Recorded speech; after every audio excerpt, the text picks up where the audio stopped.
डंडा भी न टूटे और सांप भी मर जाए। मोदी सरकार इस वक्त इसी फॉर्मूले पे चल रही है। मतलब डंडा भी बच जाए, सांप भी मर जाए और ये आरोप भी न लगे कि सांप को हमने मार दिया। देखिए मामला क्या है। फॉर एग्जाम्पल, मोदी सरकार अभी राशन दे रही है पूरे देश में।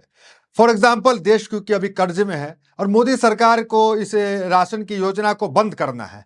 और सीधे सीधे मोदी सरकार इस राशन की योजना, जो फ्री राशन दे रहे हैं 5 किलो, इसको अगर बंद करना हो, सरकार बंद कर दे तो हाहाकार मच जाएगा। विपक्ष सड़कों पे उतर जाएगा, जनता कहेगी ये मोदी सरकार ने राशन बंद कर दिया, वोट मिलना बंद हो जाएगा।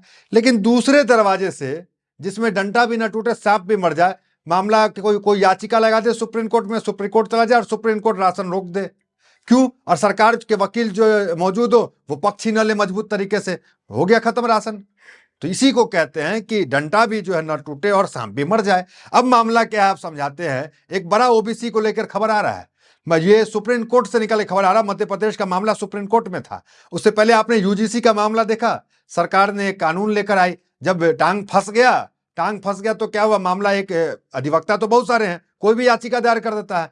याचिका दायर कर दिया, सरकार के वकील ने ढंग से पक्ष नहीं रखा, यूजीसी बिल पे रोक लग गई। अगर सरकार के पक्ष वकील जो है उसी तरीके से जो वक्फ के बिल के अंदर मजबूती से पक्ष रखा, तुषार मेहता ने, सॉलिसिटर जनरल तुषार मेहता ने, क्या वक्फ बिल जो है वो रोक लग गई? वक्फ बिल पे नहीं लगा रोक। तो क्या उसी मजबूती से यूजीसी पे पक्ष रखता सरकार के वकील ने कि नहीं ये कानून हम लाए हैं तो ये कानून जो है अच्छा कानून है, ये कानून लागू होगा। अमित शाह कहते हुए सदन के अंदर फिर से कि ये सबको मानना पड़ेगा ये कानून। तो सरकार जो है वही काम कर रही है इस वक्त कि डंडा जो है वो भी न टूटे और सांप भी मर जाए, जनता को पता भी न चले कि किसने किया है। अब बहुजन जो अभी सड़क पे उतर रहे हैं, किसको लेकर? यूजीसी बिल की रोक को लेकर के। आते मामला, नया ताजा मामला समझाते हैं आपको। देखिए ओबीसी का जो 27% आरक्षण का मामला है, कांग्रेस सरकार ने मध्य प्रदेश में देने का ऐलान किया था और उस मामले को लेकर के जो है पूरा मामला सुप्रीम कोर्ट चला गया था। सुप्रीम कोर्ट के अंदर मध्य प्रदेश की सरकार जो है उसमें सुनवाई थी। 5 वकील मध्य प्रदेश की सरकार ने दिए कि हाँ भाई हमारे सरकारी वकील पक्ष लड़ेंगे कि भाई 27% आरक्षण मिलना चाहिए। ये योजना किसकी थी? कांग्रेस की थी। मामला क्या है आपको हम बताते हैं। 2 जस्टिस थे, जस्टिस नरसिंहा और जस्टिस विजय बिश्नोई। ये दोनों जज इस मामले की सुनवाई करने बैठे कि भाई हाँ ठीक है, सुन लेते हैं हम सरकार का कि हाँ भाई ये जरूरी है 27% आरक्षण, क्योंकि जो याचिका लगाए वो तो चाह ही रहा है कि बंद हो जाए ये आरक्षण, ये नहीं मिले 27% ओबीसी को आरक्षण। तो सरकार का फर्ज था ना कि हमने ये योजना दी है, वहां पर लागू की है, तो ये चालू रहनी चाहिए। तो सरकार के वकील मौजूद नहीं हुए, वही वकील जो वक्फ बिल पे गला फाड़ फाड़ के वक्फ बिल का विरोध कर रहे, तारीफ कर रहे थे और वक्फ बिल को लागू करवाने की डिमांड कर रहे थे, संशोधन को, वही वकील तुषार मेहता ओबीसी के 27% आरक्षण में एब्सेंट हो गए, नहीं गए वकील। जबकि गवर्नमेंट ने जो है मध्य प्रदेश की 5 वकील हायर किए थे नाम के, और सबसे महंगे वकील कहे जाते हैं सॉलिसिटर जनरल तुषार मेहता।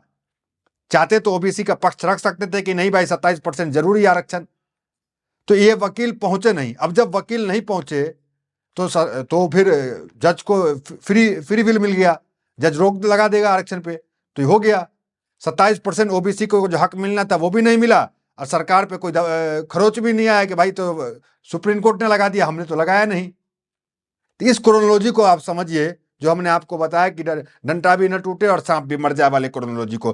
देखिए हेडलाइंस आपको बता रहे, हेडलाइंस देखिए आप, क्या है हेडलाइंस। ओबीसी आरक्षण, सुप्रीम कोर्ट में मध्य प्रदेश सरकार के वकील नदारद, सुनवाई टली, कोर्ट ने जताई नाराजगी।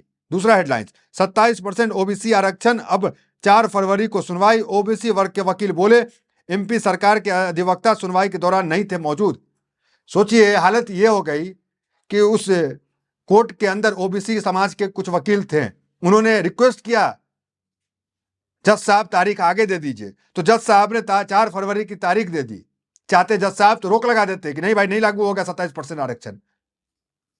सोचिए जब ओबीसी का मामला था, बहुजन का मामला था, दलित का मामला था, सरकार के वकील नहीं पहुंचे, और जब उद्योगपतियों को फायदा पहुंचाने का मामला हो तो वक्फ बिल के लिए यही वकील जो यहां ओबीसी के मामले में जाने वाले थे, ये तुषार मेहता गला फाड़ रहे थे वहां पर। देखिए बाबा साहब भीमराव अंबेडकर ने इसलिए कहा था शिक्षा शेरनी का दूध है, जो जितना पिएगा उतना दहाड़ेगा। इसलिए कहा जाता है बहुजनों को जो है पढ़ाई लिखाई पे ध्यान देना चाहिए, ब्यूरोक्रेसी से लेकर के कोर्ट, आईएएस ऑफिसर ये सब बनना चाहिए और अपने लोग वहां पर होने चाहिए बहुजन के, तभी जाकर के लड़ाई लड़ पाएंगे। अगर ओबीसी वर्ग के वकील अगर वहां नहीं होते तो मामला अभी खत्म हो जाता, क्योंकि सरकार के ये जो तुषार मेहता हैं ये तो एब्सेंट हो गए थे।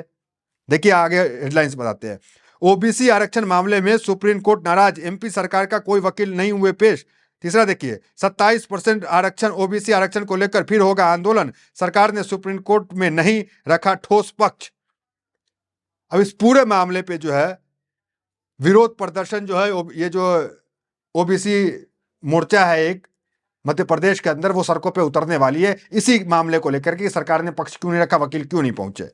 मतलब वही क्रोनोलॉजी जो सांप मरे डंडा न टूटे। अब इस मामले पे कमलनाथ क्या कह रहे हैं आपको वो देखिए एक बार क्या कह रहे हैं कमलनाथ। कमलनाथ ने कहा कि यह महज लापरवाही नहीं बल्कि भाजपा सरकार के सुनियोजित रणनीति है। उन्होंने आरोप लगाया है कि सरकार जानबूझकर अदालत में अपना पक्ष कमजोर करती है ताकि प्रदेश के ओबीसी वर्ग को 27% आरक्षण का लाभ न मिल सके। पूर्व मुख्यमंत्री ने याद दिलाया कि उनके कार्यकाल में मध्य प्रदेश में ओबीसी को 27% आरक्षण देने का कानून पारित किया गया था और इस कानून पर न तो कोर्ट और न ही सुप्रीम कोर्ट पर कोई रोक है, तो कोई रोक नहीं है। और ये तमाम बातें कमलनाथ कह रहे हैं। आगे देखिए जीतू पटवारी क्या कह रहे हैं। जीतू पटवारी ने अपनी सोशल मीडिया पोस्ट पर लिखा कि भाजपा सरकार की नीयत ओबीसी वर्ग को आरक्षण देने की नहीं है। आज सुप्रीम कोर्ट में ओबीसी आरक्षण को लेकर हुई सुनवाई में मोहन सरकार ने अपने वकील ही नहीं भेजे। मंशा साफ है कि मध्य प्रदेश की ओबीसी समाज को जो 27% आरक्षण कांग्रेस पार्टी ने दिया था उसे भाजपा सरकार लागू नहीं करना चाहती।